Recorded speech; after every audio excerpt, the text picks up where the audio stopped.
पिछले एपिसोड में मेरे ने किया था वो काम जो किसी ने सोचा भी नहीं था। अब एपिसोड 2 की शुरुआत होती है एक नए मोड़ से। एपिसोड की शुरुआत होती है वूजू के बचपन के फ्लैशबैक से, जहां वो एक दर्दनाक हादसा याद करता है। उसके पेरेंट्स की डेथ एक कार एक्सीडेंट में हो गई थी और तभी से वो अकेला हो गया था। यही याद उसे अब भी परेशान करती है। अब प्रेजेंट टाइम में मेरी वूजू के सामने बैठी है और उसे एक दमदार ऑफर देती है। वो वूजू से पूछती है कि क्या तुम मेरे हस्बैंड बनोगे, बस कुछ समय के लिए। वूजू तो पहले हक्का बक्का रह जाता है, फिर हंस देता है, तुम पागल हो क्या? हम तो पहले मिले हुए ज़्यादा वक्त भी नहीं हुआ और तुम ये क्या बोल रही हो? और वो वहाँ से चला जाता है। मेरे को भी समझ नहीं आता अब क्या करूँ। इधर वूजू की दादी डिसाइड करती है कि वूजू को म्योंग सुदांग कंपनी का सीईओ बनाया जाए, पर उसकी आंटी वूजू की दादी के पीछे पड़ी है कि तुम इतना बड़ा फैसला कैसे ले सकती हो। हमने भी इतने साल यहाँ काम किया है, मेरे बेटे के बारे में भी आप सोच लो। आप सिर्फ वूजू के बारे में ही सोचती है। तो वूजू की दादी उसके अंकल को आंटी को बाहर ले जाने को कहती है। आंटी गुस्से से अपने ऑफिस में आती है तो वहाँ वूजू का कजिन जोंग वुंग सू कैंडी खा रहा होता है। तो उसकी माँ उसे बोलती है तुम बस यही खाना, इधर वूजू तुम्हारा सारा पोजीशन ले जाएगा। तभी वूजू का कजिन बोलता है तुम चिंता मत करो माँ, मैंने सारी तैयारी कर ली है।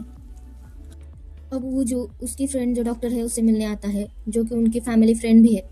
वो उससे पूछती है क्या तुमने कंपनी में काम करना शुरू किया क्या? तो वो बोलता है अभी तक नहीं। वो कहती है अब तो तुम बहुत बिजी हो जाओगे, पर तुम्हारी दादी तुम्हें रोज देखेगी तो वो खुश हो जाएगी। तो वूजू उसे थैंक्स कहता है, अभी तक तुम मेरी दादी की देखभाल कर रही थी, इसलिए वो उसको थैंक्स बोल देता है। तो वो मजाक में कहती है मैं क्या हमेशा ध्यान रखूंगी क्या, जैसे कि मैं उनकी ग्रैंड डॉटर इन लॉ हूँ जो। तो उस डॉक्टर को वूजू पर क्रश है, पर वूजू को लगता है कि वो उसके कजिन को चाहती है, तो वो मना करती है। तभी उसे मेरी के बारे में याद आता है, तो वो पूछ लेती है क्या वो कैक्टस लेडी अब ठीक है? वूजू कहता है तुम चिंता मत करो, वो ठीक है। फिर कहता है मैं ऐसे नहीं कहूँगा वो ठीक है, मुझे तो लगता है वो उसकी कोई दिमागी प्रॉब्लम है, पता नहीं कैसे, पर वो मुझसे अपना हस्बैंड बनोगी क्या, ऐसा कुछ पूछ रही थी। तभी हॉस्पिटल के बाहर एक छोटी बच्ची दौड़ रही थी, तो वो गिर जाती है। अब वूजू उसकी हेल्प करता है। तो उस छोटी बच्ची के बैग पर एक छोटा स्टफ टॉय होता है, जो वूजू को पास में कुछ याद दिलाता है। जब वूजू की पेरेंट्स की डेथ हुई थी, तब हॉस्पिटल में एक छोटी लड़की ने उसे भी ऐसा ही एक सेम टॉय दिया था। तो उस टॉय को देखकर वो डॉक्टर भी वूजू से पूछती है बचपन में तुम्हारे पास ऐसा ही एक टॉय था जो किसी लड़की ने दिया था, क्या तुम्हें याद है अब उस लड़की का नाम? तो वूजू उसे मना कर देता है।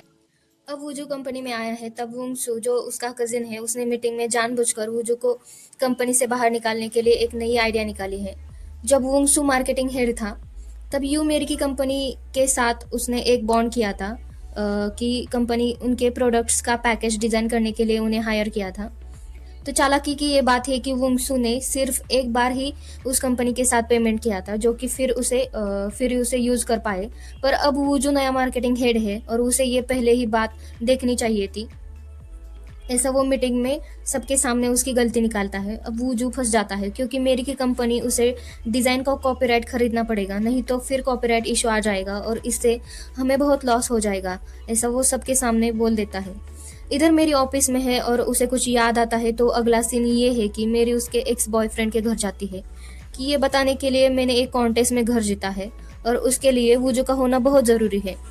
पर उसकी होने वाली मदर इन लॉ और वूजू की बहन कुछ नहीं बोलने देती, बल्कि वो दोनों मेरी और उसकी माँ की इंसल्ट करती है और उसे वहाँ से जाने के लिए कहती है। मेरी वहाँ से आती है, तभी उसे ऑफिस से कॉल आता है, म्योंग सदांग कंपनी के मार्केटिंग टीम के हेड से तुम्हें मिलना है, अभी तुम्हारी मीटिंग है। मेरी को पता था कि उसको कांटेक्ट जरूर करेंगे, क्योंकि वो सुबह ही उसे किसी स्ट्रेंजर का फोन आता है और वो उसे कॉल पे बताता है तुम्हारा जो म्योंग सुदांग कंपनी का डिजाइन है उसकी अब प्राइस बढ़ा दो। तो वो ऐसा ही करती है, अब तो प्राइस बहुत ज्यादा है और इसे कम करने के लिए अब मीटिंग है। मेरी मीटिंग के लिए म्योंग सुदांग कंपनी में पहुंचती है, तभी उसे वूजू दिखाई देता है। तो उसे लगता है कि स्ट्रेस में आकर उसे ये सब दिखाई दे रहा है। तो फिर मीटिंग के टाइम पे उसे पता चलता है कि उसकी असली मीटिंग वूजू के साथ ही है। अब मेरी कहती है मुझे पता है तुम मेरा डिज़ाइन खरीदना चाहते हो, पर मैं इसकी प्राइस कम नहीं करूँगी, लेकिन मेरे पास एक रास्ता है, अगर तुम मेरे हस्बैंड बनोगे तो मैं सोच सकती हूँ। वूजू पहले तो इनकार करता है, पर उसके कजिन की बातें उसे याद आती है। अगर तुमने ये डील नहीं की तो तुम वापस चले जाओगे। मेरे को भी पता चलता है कि उसे ये डील करना इम्पोर्टेंट है, तो वो उससे साइन करा देती है और वूजू को उसके साथ आने के लिए मनाती है। अब मेरी और वूजू ब्यूटी डिपार्टमेंट स्टोर के कंपनी में आते हैं घर के डील करने के लिए। तब मेरी उसे रिंग चश्मा पहनने को देती है क्योंकि वो पहले वाला वूंगसू दिखाई दे जो आईडी कार्ड पर है। अब ऑफिस में उन्हें अपने डॉक्यूमेंट मांगते हैं तो मेरी अपने डॉक्यूमेंट उन्हें दिखा देती है और चालाकी से कहती है मेरे पति के डॉक्यूमेंट जल्दी में घर ही रह गए। अब उन्हें वो घर उनको मिला है, उसके प्रूफ के लिए कुछ फोटो निकालने होते हैं। वूजू फंस जाएगा तो वो झूठ बोलता है कि मैं अभी अफ्रीका से आया हूँ और मैं बीमार हूँ, मुझे लगता है मेरी तबीयत ठीक नहीं है। तो वो मास्क और टोपी पहनकर फोटो खिंचवाता है ताकि किसी को पता ना चले। अब एपिसोड के एंडिंग में वूजू और मेरी अपने फेक कपल ड्रामे को निभाते हुए उस लग्जरी टाउन हाउस पर पहुंचते हैं जो मेरी ने जीता था। तब सांग ह्योन जो वहाँ का मैनेजर है वो उन्हें घर दिखाता है। मेरी को तो घर बहुत अच्छा लगता है पर मेरी उसको बताती है ये घर हमारे ऑफिस से बहुत दूर है तो हम इसे बेच देंगे। तो सांग ह्योन उन्हें कहता है ये घर 90 दिनों तक बेचा या छोड़ा नहीं जा सकता और उन्हें वो एक और शॉकिंग न्यूज़ देता है। वो भी अब उनके घर के पास में ही रहता है तो उसे उसे भी अच्छा लगेगा अब उसके घर के पास कोई रहने आया, ऐसा वो कहता है। पर ये तो शॉकिंग न्यूज़ है, वहाँ से चला जाता है। अब वो जो मेरे पे गुस्सा करता है, अब क्या करेंगे, मैं तो इतने दिन एक्टिंग नहीं कर सकता।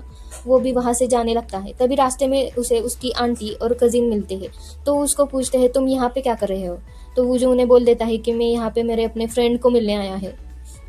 पर तभी वो मैनेजर वहाँ से जा रहा होता है और वो बोलता है तुम्हारी वाइफ कहाँ पर है, और यहाँ से मेरी और वूजू को ढूंढते हुए आ रही है। अब सब आमने सामने आ गए हैं और यहीं पे हमारा दूसरा एपिसोड खत्म हो जाता है। अब अगला एपिसोड लाएगा थोड़ी सी तकरार, झूठ और शायद थोड़ा प्यार। स्टे ट्यून क्योंकि अब असली